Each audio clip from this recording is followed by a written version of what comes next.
ಪ್ರತಿ ವಿದ್ಯಾರ್ಥಿಯ ಜೀವನದಲ್ಲಿ ಕೆಲವರು ಗುರುಗಳು ಇರ್ತಾರೆ. ಅವರು ಕೇವಲ ಪಾಠ ಮಾತ್ರ ಹೇಳೋದಿಲ್ಲ, ಜೀವನವನ್ನೇ ರೂಪಿಸುವಂತಹ ಶಿಲ್ಪಿಗಳು.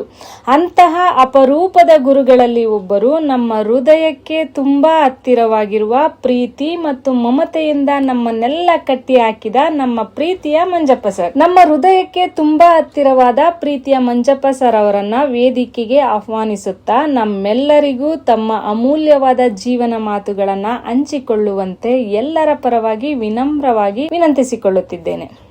ಮನಸ್ಸು ತುಂಬಿ ಬಂದಿದೆ, ಬಹಳ ಕಷ್ಟ. ಯಾವಾಗಲೂ ಅಷ್ಟೇ ಸಹಜವಾಗಿ ಭಾವಗಳು ನಮ್ಮನ್ನ ತುಂಬಿಕೊಂಡಾಗ ಅಭಿವ್ಯಕ್ತಿ ಬಹಳ ಕಷ್ಟ ಅಂತ ಮಾತಾಡೋದು ಬಹಳ ಕಷ್ಟ ಅನ್ಸುತ್ತೆ. ಸುಮ್ಮನೆ ಮಾತಾಡೋದು ಎಲ್ಲ ಟೈಮಲ್ಲಿ ಮಾತಾಡಕ್ಕೆ ಆಗಲ್ಲ. ಇವತ್ತಿನ ಈ ಸಮಾರಂಭದಲ್ಲಿ ನನ್ನ ಸಹೋದ್ಯೋಗಿಗಳಾಗಿದ್ದರು, ಸ್ನೇಹಿತರಾಗಿದ್ದವರು, ಶಿಷ್ಯರಾಗಿ ಈಗ ಗುರುಗಳಾಗಿರುವಂತವರು ಎಲ್ಲರೂ ಇದ್ದಾರೆ.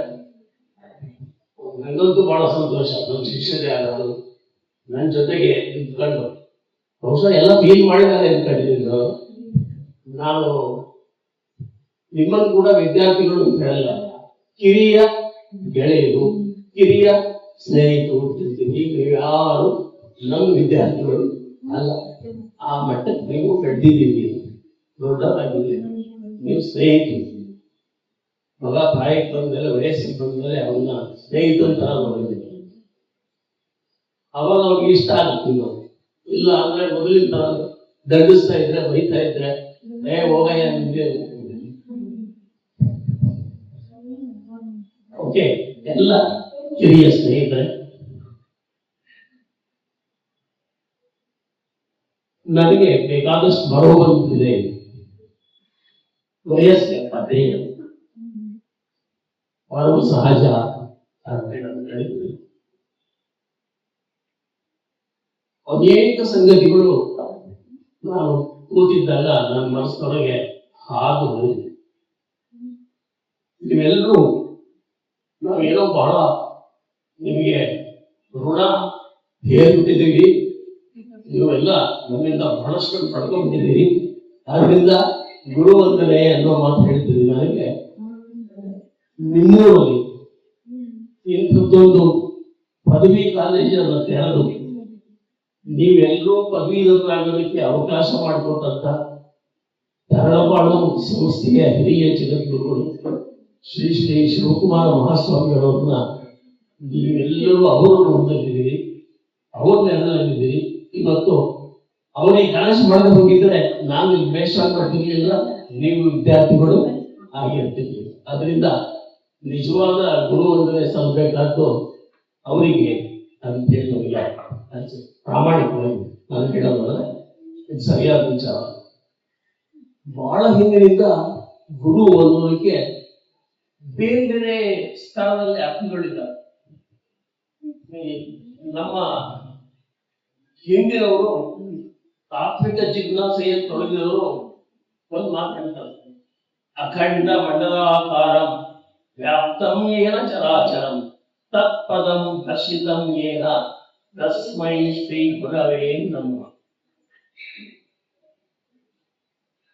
ಏನು ಹಂಗಂದ್ರೆ ಹೇಳಿದ್ರೆ, ನಮ್ಮ ಸುತ್ತ ಇರುವಂತಹ ಈ ಇಡೀ ಜಗತ್ತನ್ನ ಯಾವುದೋ ಒಂದು ಅದ್ಭುತವಾದ ಶಕ್ತಿ ನಿಯಂತ್ರಿಸ್ತಾ ಇದೆ.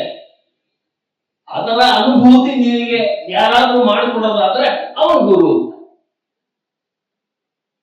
ಜಗತ್ತಿನ ಎಲ್ಲ ಆಶ್ಚರ್ಯಗಳನ್ನು ನಿಮಗೆ ಪರಿಚಯ ಮಾಡಿಕೊಡೋದಾದ್ರೆ, ನಿಮ್ಮಿಂದ ಹೊರಗೆ ಯಾವುದೋ ಒಂದು ಶಕ್ತಿ ಇದೆ ಅನ್ನೋದನ್ನ ನಿಮಗೆ ದರ್ಶಿಸಬೇಕಾದ್ರೆ ಅವನು ನಿಜವಾದ ಗುರು ಅಂತ ಹೇಳಿ ಆಧ್ಯಾತ್ಮಿಕ ಕ್ಷೇತ್ರದಲ್ಲಿ ಹೇಳ್ತಾ ಇದ್ದಾರೆ. ನಾವೆಲ್ಲ ಸಂಬಳ ತಗೊಂಡು ಪಾಠ ಮಾಡೋದಿಲ್ಲ ಅಷ್ಟೇ. ನಮಗೆ ಗೊತ್ತಿರುವಂತ ಒಂದಷ್ಟು ವಿಚಾರನ ನಿಮ್ ತರವಳಿ ತುಂಬೋ ಕೆಲಸನ ನಾವು ಮಾಡಿದ್ದೀವಿ ಅನ್ನೋದು. ನನಗೆ 1973ನೇ ಸಾಲಿನಲ್ಲಿ ಮೊಟ್ಟ ಮೊದಲು ನಾನು ವಿಶ್ವೇಶ್ವರ ಕಾಲೇಜಿಗೆ ಅಧ್ಯಾಪಕನಾಗಿ ಬಂದೆ. 1973. ಸಾಮಾನ್ಯವಾಗಿ ಒಬ್ಬ ಅಧ್ಯಾಪಕ ಕಾಲೇಜಿಗೆ ಬಂದ ಅಂತ ಹೇಳಿದ್ರೆ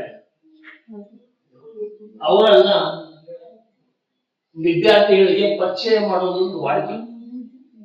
ಸೀನಿಯರ್ ಆಗಿರುವಂತ ಅಧ್ಯಾಪಕರು ಕರ್ಕೊಂಡು ಹೋಗಿ, ನೋಡಿ ಇವರು ಹೊಸದಾಗಿ ನಿಮಗೆ ಅಧ್ಯಾಪಕರಾಗಿ ಬಂದಿದ್ದಾರೆ, ಇವ್ರ ಹೆಸರು ಇಂಥದ್ದು, ಇವರು ಇಂಥ ಕಡೆ ಓದಿದ್ದಾರೆ ಅಂತೆಲ್ಲ ಹೇಳ್ಬೇಕು, ಪರಿಚಯ ಮಾಡೋದು. ನಮ್ಮಲ್ಲಿ ಏನು ಪರಿಚಯ ಮಾಡಲೇ ಇಲ್ಲ.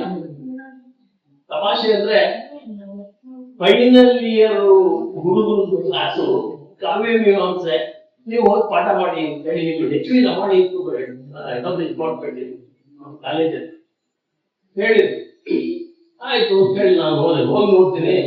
ಒಂದು ಪುಟ್ಟ ರೂಮ್, ಎಷ್ಟು 10x10 ಇತ್ತು ಏನೋ ಗೊತ್ತಿಲ್ಲ, ಎಲ್ಲಿ ಇವಾಗ ಒಡಿಮಠ ಕಾಲೇಜ್ ಇದೆಯಲ್ಲ ಅಲ್ಲಿ ಒಂದು ಪುಟ್ಟ ರೂಮ್ ಅಲ್ಲಿ ನೋಡ್ತೀನಿ. ಒಂದು 15 ಜನ ಹುಡುಗಿಯರಿದ್ದಾರೆ, 2 ಹುಡುಗಿದ್ದಾರೆ. ಆಮೇಲೆ ಅವ್ರು ಹೆಂಗ್ ಕೂತಿದ್ದಾರೆ ಅಂದ್ರೆ ಮೇಷ್ಟ್ರಿಗೂ ಆ ಹುಡುಗರಿಗೂ ಮತ್ತೆ ಗ್ಯಾಪೇ ಇಲ್ಲ. ನಾನು ಮೊದಲನೇ ತರಗತಿ ಅಂತ ಹೋದ್ರೆ ಅಲ್ಲಿ ಬರೀ ಹುಡುಗಿಯರು, ಒಂದ್ ಇಬ್ರು ಹುಡುಗರು ನಾವು ಇದೀವಿ ಅಂತ ಹೇಳಕ್ ಹಿಂದ್ಗಡೆ ಎಲ್ಲೋ ಕೂತ್ಕೊಂಡಿದ್ದಾರೆ. ಬರೀ ಗಾಬರಿನೇ ಆಗೋಯ್ತು, ಇದೇ ಕತೆ. ಆಮೇಲೆ ನಿಧಾನಕ್ಕೆ ನಾನೇ ಸಮಾಧಾನ ಮಾಡಿಕೊಂಡು ನನ್ನ ಪರಿಚಯ ಮಾಡಿಕೊಂಡು ಪಾಠ ಮಾಡಿ ನೆನಪಾಯ್ತು ನನಗೆ. ಯಾಕೆಂದ್ರೆ ನಾನು ಅದೇ ವಿಶ್ವೇಶ್ವರ ಕಾಲೇಜಿನಲ್ಲಿ ವೃತ್ತಿಗೆ ಸೇರಿದ್ದು ಇಲ್ಲೇ, ನಿವೃತ್ತಿಯಾಗಿದ್ದು ಇಲ್ಲೇ, ಮತ್ತೆ ಬೇರೆ ಬೇರೆ ಕಡೆ ಹೋಗಿ ಬಂದೆ. ಸಿರಿಗೆರೆಗೆ ಸರ್ವಿಸ್ ಮಾಡಿದೆ, ಹೊಳಲ್ಕೆರೆಯಲ್ಲಿ ಸರ್ವಿಸ್ ಮಾಡಿದೆ. ಅದನ್ನ ನನ್ನ ಹೆಚ್ಚಿನ ಸರ್ವಿಸ್ ಎಲ್ಲ ಆಗಿದ್ದು ಇಲ್ಲೇ ವಿಶ್ವೇಶ್ವರ ಕಾಲೇಜಿನಲ್ಲಿ. ಈ ಸಂದರ್ಭದಲ್ಲಿ ಅಧ್ಯಾಪಕನಾಗಿ ನಾನು ಪಾಠ ಮಾಡಿದ ಅನೇಕ ಶಿಷ್ಯರನ್ನ ಭೇಟಿ ಮಾಡಿದ್ದೀವಿ, ಮಾತಾಡ್ಸಿದ್ದೀವಿ. ಕೆಲವು ಸಾರಿ ನನಗೆ ಆಶ್ಚರ್ಯಕರವಾದಂತಹ ಘಟನೆಗಳು ನಡೆದೋಗಿದ್ದಾವೆ. ಒಂದ್ಸರಿ ಬೆಂಗಳೂರಲ್ಲಿ ಮೆಜೆಸ್ಟಿಕ್ ಅಲ್ಲಿ ಸ್ಟೇಟ್ ಬ್ಯಾಂಕ್ ಅಂತ ಹೇಳಿ ಇತ್ತು, ನೋಡಿದ್ರು. ಎದುರಿಗೆ ನಾನು ನನ್ನ ಹೆಂಡತಿ ಹೊಸದಾಗಿ ಮದುವೆ ಆಗಿದ್ವಿ. ನಾನು ನನ್ನ ಹೆಂಡತಿ ಎದುರಿಗೆ ನಡ್ಕೊಂಡು ಹೋಗ್ತಾ ಇದ್ವಿ. ನಾವು ನಡ್ಕೊಂಡು ಒಂದ್ ಕಡೆ ಹೋಗ್ತಾ ಇದ್ವಿ. ನಮ್ಮ ಹಿಂದ್ಗಡೆಯಿಂದ ಒಬ್ಬ ಪೊಲೀಸರು ದಪ್ಪ ಶೂ ಹಾಕೊಂಡು ಪಟ್ ಪಟ್ ಪಟ್ ಪಟ್ ಅಂತ ಹೇಳಿ ಬರ್ತಾ ಇದ್ದಾರೆ. ಬರ್ಲಿ ಪರವಾಗಿಲ್ಲ, ಅವ್ನು ಪಡೆಯೋರು ಹೋಗ್ತಾರೆ, ಬಂದ್ ಚಕ್ಕಂತ ನಮ್ಮ ಹತ್ರ ನಿಂತ್ಕೊಂಡು ನಮಗೆ ಭಯ ಇದ್ಯಾಕೆ ನಾವೇ ನಾಮಕರಣ ಮಾಡಿದ್ವಿ. ಪೊಲೀಸ್ ಆಗಿ ಬಂದೆ ನಮ್ಮ ಹತ್ರ ನಿಂತ್ಕೊಂತಾರೆ, ತಿರುಗಿದಂಗೆನೆ ನಮಸ್ಕಾರ ಸಾರು, ಯಾವಾಗ ನಮಸ್ಕಾರ ಅಂತ ಹೇಳಿದ್ನೋ ಶಿಷ್ಯ. ಅದೊಂದು ಘಟನೆ. ಇನ್ನೊಂದು ಸಾರಿ ಶಿವಮೊಗ್ಗದಲ್ಲಿ ಒಂದು ಇದು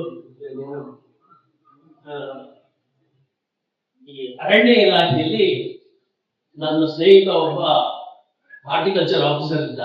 ಅವ್ನು ಏನೋ ಕೆಲಸಕ್ಕೆ ಅಲ್ಲಿ ಹೋಗಿದ್ದಂತೆ. ಒಂದು 3-4 ತಿಂಗಳಾಯ್ತು, ಸತಾಯಿಸಿದ. ನಾವು ಬಾ ಒಂದ್ ನಿಮಿಷ ಹಿಂಗ್ ಹೋಗಿ ಬಂದ್ಬಿಡೋಣ ಅಂತ ಹೇಳಿ ಕರ್ಕೊಂಡು. ಅದ್ರ ಒಳಗೆ ಹಿಂಗೆ ದೊಡ್ಡ ಹಾಲದ್ದು ಎಲ್ಲ ಗುರುಗಳ ಕೆಲಸ ಮಾಡ್ತಾ ಇದ್ರು. ಅದರೊಳಗೆ ಎಷ್ಟರಾಗ್ತದೆ ಹೆಂಗಿದೆ, ಒಬ್ಬ ಇದ್ಕೊಂಡು ನಮಸ್ಕಾರ ಸಾರ್ ತಕ್ಷಣ ಗೊತ್ತಾಯ್ತು ಶಿಷ್ಯ. ಅವನಿಗೆ ಕರೆಕ್ಟ್ ಬಿಟ್ಟು ಹತ್ರಕ್ಕೆ ಹೋಗ್ಬಿಟ್ಟು ಕೂತ್ಕೊಳ್ಳಿ ಸಾರ್ ಅಂತ ಹೇಳಿ ಏನೋ ಕಾಫಿ ವಿತರಿಸ್ಕೊಂಡ. ಆಮೇಲೆ ಕೆಲಸ ಇದೆ, ಆ ಕ್ಷಣದಲ್ಲೇ ಮಾಡಿ ಇಟ್ಕೊಂಡಿಲ್ಲ. ನನ್ನ ಸ್ನೇಹಿತ ಜೊತೆಗಿದ್ದ ಹಾರ್ಟಿಕಲ್ಚರ್ ಡಿಪಾರ್ಟ್ಮೆಂಟ್ ಅದಕ್ಕೆ ಕಣಯ್ಯ ಎಲ್ಲಿ ಬಂದ್ರು ನಿಮಗೆ ರೆಸ್ಪೆಕ್ಟ್. ಪಾಠ ಮಾಡ್ತಾ ಇದ್ದಾಗಲ್ಲ, ನಿವೃತ್ತರಾಗಿಯೂ ನಿಮಗೆ ಅದೇ ಗೌರವ.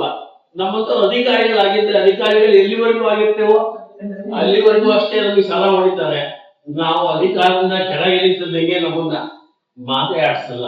ಅಂದ್ರೆ ಇಂಥ ಅನೇಕ ಅನುಭವಗಳು ಆಗಿರಲ್ಲ. ಈ ಕ್ಲಾಸ್ ವಿಷಯದಲ್ಲಿ ಮಕ್ಕಳು ಇವ್ರನ್ನೆಲ್ಲ ಮಾತಾಡಿದ್ರಲ್ಲ, ಸಾಮಾನ್ಯವಾಗಿ ಮಾತಾಡ್ತಾರೆ.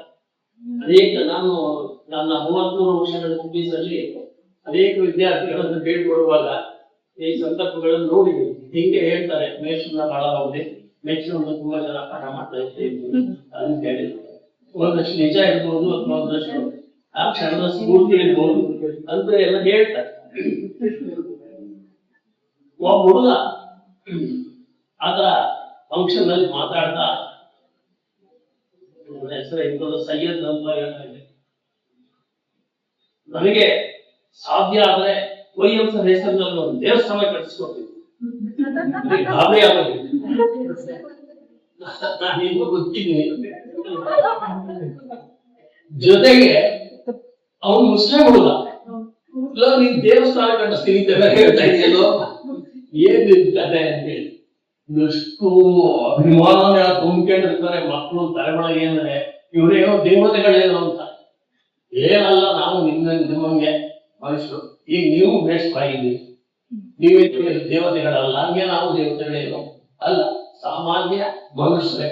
ನಮಗೆ ತಿಳಿದ ಒಂದಷ್ಟು ಸಂಗತಿಗಳನ್ನ ನಿರ್ವಂಚನೆಯಿಂದ ನಿಮಗೆ ಹೇಳಿರ್ಬೋದು. ಹಿಂದೆ ನಿಮ್ಮ ಸಹಪಾಠಿ ಒಬ್ಬ ಮಾತಾಡ್ತಾ ಹೇಳ್ತಾ ಇದ್ದ, ನಾವೆಲ್ಲೋ ಊಟ ಮಾಡುವಾಗ ಕೂತ್ಕೊಂಡು ಮಾತಾಡ್ತಾ ಇದ್ದ. ಏನ್ ಹೇಳಿದ ಅಂದ್ರೆ, ಉಷಾ ಮೇಡಮ್ ಅವರು ತುಂಬಾ ಒಂದೇಳು, ತುಂಬಾ ಬುದ್ಧಿವಂತರು, ಅವರಿಗೆ ವಿಶೇಷವಾದ ಪಾಂಡಿತ್ಯ ಇತ್ತು. ಆದ್ರೆ ನಮ್ಗೆ ಪ್ರಿಯವಾಗ್ತಾ ಇದ್ದದ್ದು ಮಂಜಪ್ಪೇಶ್ವರ ಮಾಡೋ ಪಾಠ.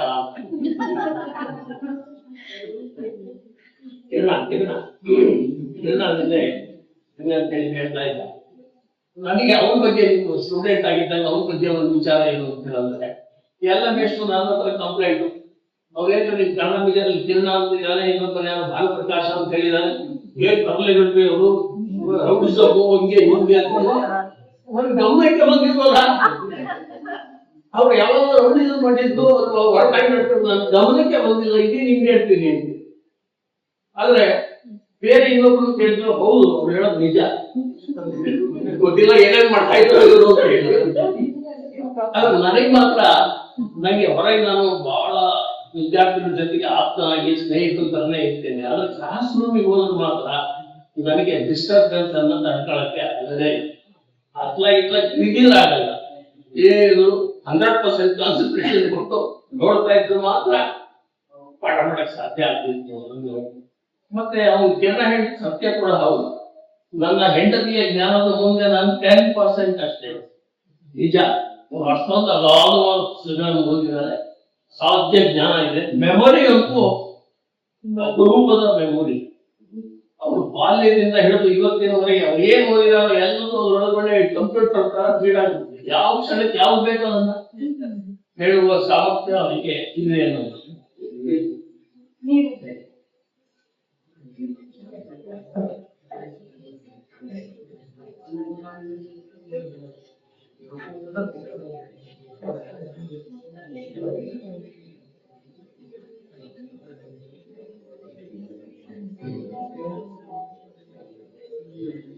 ನಿಮ್ಮಲ್ಲಿ ಒಬ್ಬ ಹಠ ಬಿಡದ ತ್ರಿವಿಕ್ರಮ ಇದ್ದಾನೆ ಅಂತ ಹೇಳಿದ್ರು. ನಾನಂತೂ ಮಂಜು ಗೋಳಾಡೋದನ್ನು ನೋಡಿಸ್ತಾ ಹೋಗಿ ಎಷ್ಟು ಸರಿ ನಿಮ್ಮನ್ನೆಲ್ಲ ಸೇರಿಸ್ಬೇಕು ಅಂತ ಅವ್ನು ಪ್ರಯತ್ನ ಮಾಡಿದ್ದು, ಎಷ್ಟು ಸರಿ ನಿರಾಶರಾಗಿ ನನ್ನಿಂದ ಆಗಲ್ಲ ಅಂತ ಹೇಳಿ ತರ್ತಿದ್ದು, ಆದ್ರೂ ಬಿಡ್ತಿರ್ಲಿಲ್ಲ. ಮತ್ತೆ ಪ್ರಯತ್ನ ಮಾಡೋದು. ನನಗೆ ಅನ್ಸುತ್ತೆ ಅಷ್ಟೆಲ್ಲ ಶ್ರಮ ಇವತ್ತು ಸಾರ್ಥಕ ಆಗಿದೆ. ನಿಜವಾಗ್ಲೂ ನೀವು ಇದನ್ನೆಲ್ಲ ಸಂತೋಷದಿಂದ ಅನುಭವಿಸಿದ್ದೀನಿ ಅಂತ ಹೇಳಿ ನಾನು ಅನ್ಕೋತೀನಿ. ನನಗೆ ಗೊತ್ತು ನಿಮ್ಗೆ ಯಾರಿಗೂ ಸೇರಬಾರ್ದು ಅಂತಿರಲ್ಲ, ಬರಕ್ ಆಗಲ್ಲ ಅಂತ ಹೇಳಿರಲ್ಲ, ಏನೇನೋ ಸಮಸ್ಯೆಗಳಿರ್ತವೆ. ಅಷ್ಟು ಸುಲಭವಾಗಿ ಕಳಿಸ್ಕೊಂಡು ಹೊರಬರಕ್ಕೆ ಆಗಲ್ಲ. ಹಂಗಾಗಿ ಈ ಹುಡುಗರುಗಳು ಎಷ್ಟು ಉತ್ಸಾಹದಿಂದ ಮುಂದೆ ಹೋಗ್ತಾರೋ ಅಷ್ಟು ಉತ್ಸಾಹದಿಂದ ಹುಡುಗಿಯರಿಗೆ ಬರೋದಕ್ಕೆ ಸಾಧ್ಯ ಆಗಲ್ಲ ಅನ್ನೋದು ಸತ್ಯ. ಆಸೆ ಇದ್ರು ಹೋಗ್ಬೇಕು ಅಂತ ಹೇಳಿ ಇದ್ರು ಸೇರೋದಕ್ಕೆ ಹೋಗೋದಕ್ಕೆ ಸಾಧ್ಯ ಆಗಲ್ಲ ಅನ್ನುವಂಥದ್ದು ಸತ್ಯ. ನಾನು ಅದನ್ನೇ ಹೇಳ್ತಾ ಇದ್ದೆ ಅವ್ರಿಗೆ. ಬೇಕಾದಷ್ಟು ಒಳಗಡೆ ಇರುತ್ತೆ, ಆದ್ರೆ ಅಸಹಾಯಕ ಪರಿಸ್ಥಿತಿ, ಹೊರಡಕ್ಕಾಗಲ್ಲ. ಮಕ್ಕಳನ್ನ ಸ್ಕೂಲಿಗೆ ಕಳಿಸ್ತಿರ್ತಾರೆ, ಅವ್ರನ್ನ ಸಿದ್ಧತೆ ಮಾಡ್ಬೇಕು, ಅವ್ರ ಕೆಲಸಗಳು ಉದ್ಯೋಗಕ್ಕೆ ಹೋಗೋದಿರ್ತಾರೆ, ಇವೆಲ್ಲ ಸಮಸ್ಯೆಗಳು ಇರ್ತವೆ. ಹಂಗಾಗಿ ಕಷ್ಟ ಅಂತ ಆದ್ರೂ ಹಠ ಬಿಡ್ತದೆ ಸಾಧಿಸಿದ. ಈಗಲೂ ನಂಗೆ ಅನ್ಸುತ್ತೆ ಸಾರ್ಥಕವಾದಂತ ಒಂದು ಸನ್ನಿವೇಶ ಸಂದರ್ಭ. 20 ವರ್ಷಗಳ ನಂತರ, 20 ವರ್ಷ ಅಂದ್ರೆ ಸಣ್ಣ, ನಾನು ನಿಮ್ಗೆಲ್ಲ ಹುಡುಗಿಯರಾಗಿ ಮಧ್ಯ ವಯಸ್ಸು ಎಷ್ಟು ದೀರ್ಘಕಾಲದ ನಂತರ ಸೇರುವಾಗ ನಿಮ್ಮ ಹಳೆಯ ನೆನಪುಗಳು ಎಷ್ಟೊಂದು ನೀವೆಲ್ಲ ನಾವು ಅಲ್ಲಿ ಅಬ್ಸರ್ವ್ ಮಾಡ್ತಾ ಇದ್ವಿ, ನೀವೆಲ್ಲ ಹಂಚ್ಕೊತಾ ಇದ್ವಿ ನಿಮ್ಮ ವಿಚಾರಗಳನ್ನ ಎಲ್ಲರೂ ಒಬ್ಬರಿಗೂ ಹಂಚ್ಕೊಳ್ತಾ ಇದ್ವಿ. ಆ ಹಂಚ್ಕೊಳ್ಳೋದಕ್ಕೊಂದು ಅವಕಾಶ ಮತ್ತೆ ಜೀವನ ನೋಡಿ ನಮ್ಗೆ ಗುರು ಅನ್ನುವಾಗ ಒಂದು ಮಾತು ನೆನಪಾಗ್ತೀವಿ. ಪ್ರತಿಯೊಬ್ಬ ಮನುಷ್ಯನಿಗೂ ಜೀವನದಲ್ಲಿ ಬಹಳ ದೊಡ್ಡ ಗುರು ಅಂತ ಹೇಳಿದ್ರೆ ಅದು ಜೀವನ, ಅದೇ ದೊಡ್ಡ ಗುರು. ಇನ್ನು ಉಳಿದದೆಲ್ಲ ಸಣ್ಣ ಪುಟ್ಟ ಮಾರ್ಗದರ್ಶನಗಳು. ನಮಗೆ ಪಾಠ ನಿಜವಾಗ್ಲೂ ಕಲಿಸೋದು ಹೇಳೋದು ಎಲ್ಲ ಜೀವನ. ನಾವು ಎಷ್ಟು ತೀಕ್ಷ್ಣವಾಗಿ ಅದರಲ್ಲಿ ತೊಡಗ್ತೇವೋ ಅಷ್ಟಷ್ಟು ನಾವು ಪಡ್ಕೋದ ಹೋಗ್ತೇವೆ. ಅದರಿಂದ ನಮಗೆಲ್ಲ ದೊಡ್ಡ ಗುರು ಅಂತ ಹೇಳಿದ್ರೆ ಜೀವನ ಅನಿಸಿದೆ. ಇನ್ನು ನಾನು ಸಾಮಾಜಿಕವಾಗಿ ಏನು ಯೋಚನೆ ಮಾಡ್ತೀನಿ ಅಂತ ಹೇಳಿದ್ರೆ, ನನ್ನ ದೇಶದ ಜಾತಿಯ ವ್ಯವಸ್ಥೆ ಬಗ್ಗೆ ನನಗೆ ತುಂಬಾ ವಿರೋಧ ಇದೆ. ಇದು ತುಂಬಾ ಅನಾರೋಗ್ಯಕರವಾದಂತಹ ಒಂದು ವ್ಯವಸ್ಥೆ ಅನ್ನೋ ಭಾವನೆಯನ್ನು ಆಳವಾಗಿ ತುಂಬಿಕೊಂಡಿದೆ. ನಾವೆಲ್ಲರೂ ಮನುಷ್ಯರು ನಮ್ಮೊಳಗೆ ಒಬ್ಬರು ಕಂಡ್ರೆ ಇನ್ನೊಬ್ಬರಿಗೆ ಪ್ರೀತಿ ಇರುತ್ತೆ, ಗೌರವ ಇರುತ್ತೆ, ಅಭಿಮಾನ ಇರುತ್ತೆ. ನಾವು ಅವನ ಜಾತಿ ನೋಡಿ ಅಭಿಮಾನ ಪಡ್ತೀವ, ನನ್ನ ಜಾತಿ ನೋಡಿ ಪ್ರೀತಿ ಮಾಡ್ತೀವ. ನನ್ನ ಹೆಂಡತಿಯಂತೂ ಜಾತಿ ನೋಡಿ ಪ್ರೀತಿ ಮಾಡ್ಲಿಲ್ಲ, ಈಗ ಗೊತ್ತಿಲ್ಲ ಅಂತ ನನ್ನ ಹೆಂಡತಿ ಬೇರೆ ಜಾತಿ ಸೇರಿದ್ದು, ನಾನು ಬೇರೆ ಜಾತಿ ಸೇರಿದ್ದು.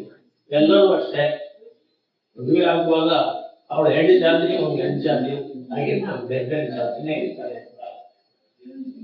ಹಾಗೇನು ಯೋಚನೆ ಮಾಡಿದ್ರೆ ಜನಗಳನ್ನ ಪ್ರೀತಿಸಕ್ಕೆ ಸಾಧ್ಯ ಆಗೋದಾದ್ರೆ ಆ ಸಮಾಜ ಅತ್ಯಂತ ಉತ್ಕೃಷ್ಟವಾಗಿರುತ್ತೆ.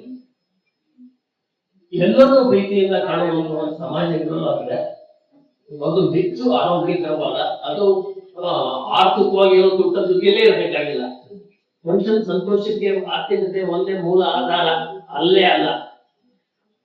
ನಾವು ಜನರ ಜೊತೆಗೆ ಒಡನಾಡೋ ರೀತಿ, ಅವ್ರ ಜೊತೆಗೆ ನಾವು ಪಡ್ಕೊಳ್ಳುವಂತ ಪ್ರೀತಿ. ಈಗ ನಾನು ಏನನ್ನ ಫೀಲ್ ಮಾಡಿದ್ನೋ ಅದನ್ನ ಬೇರೆ ರೀತಿಯಲ್ಲಿ ಅದನ್ನ ತುಂಬಿಕೊಳ್ಳೋದು ನನಗೆ ಸಾಧ್ಯ ಆಗಲ್ಲ. ಅಂಥದ್ದು ಪ್ರೀತಿಯನ್ನು ನನಗೆ ಇದು ಸಂಗತಿ ನಾವು ಹೇಳಬೇಕು. 83ನೇ ಸಾಲಿನವರು 1983 ನಲ್ಲಿ ನಾನು ವಿದ್ಯಾರ್ಥಿಗಳಾಗಿದ್ದೀನಿ. ಅವರು ಪ್ರತಿ ವರ್ಷ ಹಿಂಗ್ ಮಾಡ್ತಾರೆ. ನಾನು 5 ಬಾರಿ ಅಟೆಂಡ್ ಆಗಿದ್ದೀನಿ. ನಾವು ಮಾಡ್ತಾ ಇರುವಂತ ಅವರು ಅಷ್ಟೇ, ಎಲ್ಲರೂ ಈಗಾಗಲೇ ಅಥವಾ ನನ್ನ 10 ವಯಸ್ಸಿನವ್ರೆ, ಆದ್ರೆ ಎಲ್ಲರೂ ಸ್ವಲ್ಪ ಖಾಲಿ ನಂಗೆ ಪುಟ್ಟಪ್ಪನವ್ರು ಹೇಳಿದ್ದು ಒಂದು ಮಾತು ನಂಗೆ ಸದಾ ಇದು ಕಾಡ್ತಾ ಇರುತ್ತೆ. ಏನು ಅಂತ ಹೇಳಿದ್ರೆ, 6 ಹೊರಡುವುದು ತ್ಯಾಜ್ಯಂ. ಹಂಗಂದ್ರೆ ಏನು ಅಂದ್ರೆ, ಯಾರು ಇನ್ಮೇಲೆ ಯಾರ ಪಾದದ ಮೇಲೂ ಬಿದ್ದು ಹೊರಡಬೇಕಾದ ಅಗತ್ಯ ಇಲ್ಲ. ಒಳ್ಳೆ ಮಾತು. ನಾವು ಆಶೀರ್ವಾದದ ಭಾವನೆಯಿಂದ ನಮಸ್ಕಾರ ಮಾಡಿದ್ರೆ ಹೋಗಿ. ಆದ್ರೆ ಬಹಳ ಸಂದರ್ಭದಲ್ಲಿ ನಾನು ಬಹಳ ದುರ್ಮನುಷ್ಯ, ನನಗೇನೋ ಅಧಿಕಾರ ಇದೆ, ನನಗೆ ಬಗ್ಬೇಕು. ನೀವು ಕುವೆಂಪುರು ಮಹಾರಾಜರ ಎದುರಿಗೆ ಒಂದ್ಸರಿ ಎಂತೆ ಭಾಷಣ ಮಾಡ್ತಾರೆ. ಮೈಸೂರು ಮಹಾರಾಜರ ಅರಮನೆಯಲ್ಲಿ ಮಹಾರಾಜರ ಎದುರಿಗೆ ಕವಿತೆ ವಾಚನ ಮಾಡ್ತಾರೆ. ಒಂದೊಂದು ಸಂಪ್ರದಾಯ, ಏನ್ ಸಂಪ್ರದಾಯ ಅಂತ ಹೇಳಿದ್ರೆ, ಕವಿತೆ ವಾಚನ ಮಾಡಿದ ಮೇಲೆ ಅವರು ಹಿಂದಕ್ಕೆ ಹೋಗೋದಿಲ್ಲ. ಮಹಾರಾಜರಿಗೆ ಅಭಿಮುಖವಾಗಿಯೇ ಹಿಂದಕ್ಕೆ ಹೋಗಿ ಆಮೇಲೆ ಹೋಗಿ ಕುತ್ಕೋಬೇಕು. ಒಂದು ರೂಢಿ. ಅದ್ರ ಪುಟ್ಟಪ್ಪನವ್ರು ಹಂಗೆ ಮಾಡಲಿಲ್ಲ. ಕವಿತೆ ಓದಿ ತಿರುಗಿ ಅವ್ರ ಪಡೆಯವರು ಹೋಗ್ತಾ ಇದ್ದಾರೆ. ಯಾರು ಆಮೇಲೆ ಆಕ್ಷೇಪಣೆ ಮಾಡ್ಲಿಲ್ಲ. ಆದ್ರೆ ಅದಕ್ಕೊಂದು ಕೆಚ್ಚಬೇಕು, ಧೈರ್ಯ ಬೇಕಲ್ವಾ, ಸುಲಭ ಅಲ್ಲ. ಮಹಾರಾಜರ ಎದುರಿಗೆ ನೀವು ಅಂದ್ಕೊಂಡ ನಾನಿರಲ್ಲಪ್ಪ, ನಾನಿರೋದು ಹಿಂಗೆ ಅಂತೇಳಿ ಹೇಳಕ್ಕೆ ಎಂತ ಗಟ್ಟಿತನ ಬೇಕದಕ್ಕೆ ಅಂತೇಳಿ. ಇನ್ನೊಂದು ಅಲ್ಲವನ ಒಂದು ವಚನದ ಬಗ್ಗೆ ನಾನು ಇದೆರಡು ಮಾತು ಹೇಳಿದ್ದೀನಿ.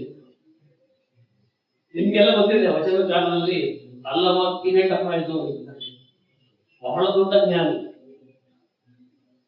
ಸಮಾಜದಲ್ಲಿ ಅವನು ಕೆಳವರ್ಗದಿಂದ ಬಂದವನು, ಹಾಗೂ ಅನುಭವ ಮಂಟಪದ ಅಧ್ಯಕ್ಷನಾಗಿದ್ದ ಅಲ್ಲವ. ಅವನು ಒಂದ್ ಕಡೆ ಹೇಳ್ತಾನೆ, ದೇಹದೊಳಗೆ ದೇವಾಲಯವಿದ್ದು ಬೇರೆ ದೇವಾಲಯವೇಕೆ? ಎರಡಕ್ಕೆ ಹೇಳಲಿಲ್ಲಯ್ಯ ಗುಹೇಶ್ವರ. ಗುಹೇಶ್ವರ ನೀನು ಕಲ್ಲಾದರೆ ನಾನೇ ಲೆಕ್ಕನಯ್ಯ ಅಂತ ಏನ್ ಹೇಳ್ತಾರೆ. ದೇವರು ಹೊರಗಿಲ್ಲ, ನೀನು ಒಳಗಿದ್ದಾನೆ. ಹೊರಗಿದ್ದಾನೆ ಅಂದ್ರೆ ಅವನು ಅಲ್ಲಿದ್ದಾನೆ, ನಾನು ಇಲ್ಲಿ ಏನ್ ಬೇಕಾದ್ರೂ ಮಾಡ್ತಿರ್ತೀನಿ ಅಂತ ಹೇಳಿ ಅನ್ಸ್ಬಿಡುತ್ತೆ. ಹಂಗಲ್ಲ, ಪ್ರತಿಯೊಬ್ಬರ ಒಳಗೂ ದೇವರಿದ್ದಾನೆ. ಎಂತ ಗಟ್ಟಿಯಾದ ಮಕ್ಕಳಿಗೆ ಪ್ರತಿಯೊಬ್ಬರ ಒಳಗೂ ದೇವರಿದ್ದಾನೆ. ಹೊರಗಷ್ಟೇ ಅಲ್ಲ, ಒಳಗಿದ್ದಾನೆ ದೇವರು. ದೇಹದೊಳಗೆ ದೇವಾಲಯವಿದ್ದು, ನಮ್ಮ ದೇಹನೇ ದೇವಾಲಯ. ಅಂಥದ್ದೇ ಒಂದು ಮಾತ್ರ ಬಸವಣ್ಣವರು ಹೇಳ್ತಾರೆ, ಕೇಳಿರ್ಬೇಕು.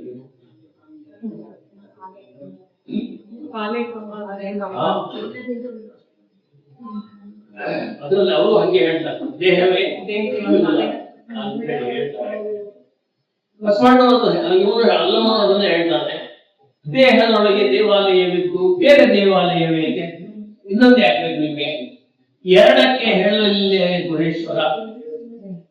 ಅಲ್ಲೊಂದಿದೆ ಇಲ್ಲೊಂದಿದೆ ಅಂತ ಹೇಳಿ ನಮ್ಮ ಗುಹೇಶ್ವರ ಹೇಳಿಲ್ಲ. ಗುಹೇಶ್ವರ ನೀನು ಕಲ್ಲಾದ್ರೆ ನಾನೇನಂತೀನಯ್ಯ. ದೇವಸ್ಥಾನದಲ್ಲಿರುವಂತಹ ದೇವರು ಕಲ್ಲಾಗ್ಬಿಡ್ತಾರೆ. ನಾನು ಏನ್ ಹೇಳ್ತೀನಿ, ಯಾರಿಗೆ ಹೇಳಿ, ಕಲ್ಲು ದೇವರಲ್ಲ, ಕಲ್ಲು ದೇವರಲ್ಲ. ಬಹಳ ಒಳ್ಳೆ ವಿಚಾರಗಳನ್ನ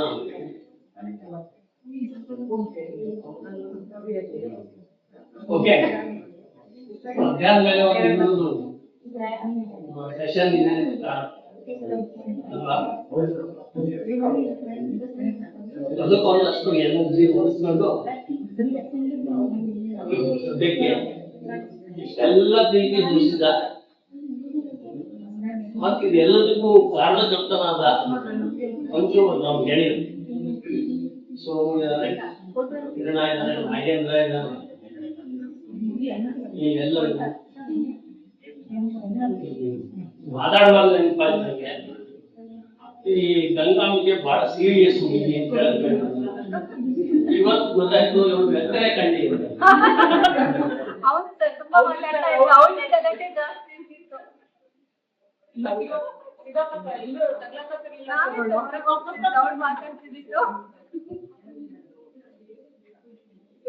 ಓಕೆ,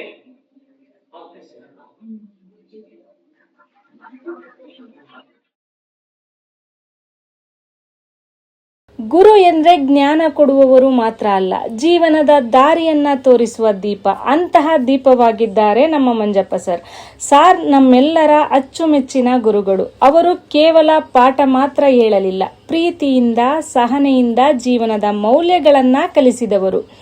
ಸಾರ್ ಒಬ್ಬ ಸ್ನೇಹಜೀವಿ. ನಮ್ಮನ್ನೆಲ್ಲ ಯಾವಾಗಲೂ ತಮ್ಮ ಮಕ್ಕಳಂತೆ ನೋಡಿಕೊಂಡು ಪ್ರೀತಿ ತುಂಬಿದ ಮಾತನಾಡುತ್ತಿದ್ದರು. ಅವರ ಮಾತುಗಳಲ್ಲಿ ಯಾವಾಗಲೂ ಒಳ್ಳೆತನ, ಅವರ ನಗುವಿನಲ್ಲಿ ಸದಾ ಆತ್ಮೀಯತೆ. ನಿಜವಾಗಿ ಹೇಳ್ಬೇಕು ಅಂತಂದ್ರೆ ನಮಗೆ ಇಂತಹ ಗುರು ಸಿಕ್ಕಿದ್ದು ನಮ್ಮ ಪೂರ್ವಜನ್ಮದ ಪುಣ್ಯವೇ ಸರಿ. ಇನ್ನೂ ವಿಶೇಷ ಅಂತಂದ್ರೆ ನಾವು ಅವರ ಮನೆಗೆ ಹೋದಾಗಲೂ ಅದೇ ಪ್ರೀತಿ, ಅದೇ ಆತ್ಮೀಯತೆ. ಉಷಾ ಮೇಡಮ್ ನಮಗೆ ಸ್ವತಃ ಅಡುಗೆ ಮಾಡಿ ಪ್ರೀತಿಯಿಂದ ಊಟ ಕೊಟ್ಟ ಕ್ಷಣಗಳು ಎಂದಿಗೂ ಮರೆಯಲಾಗೋದಿಲ್ಲ.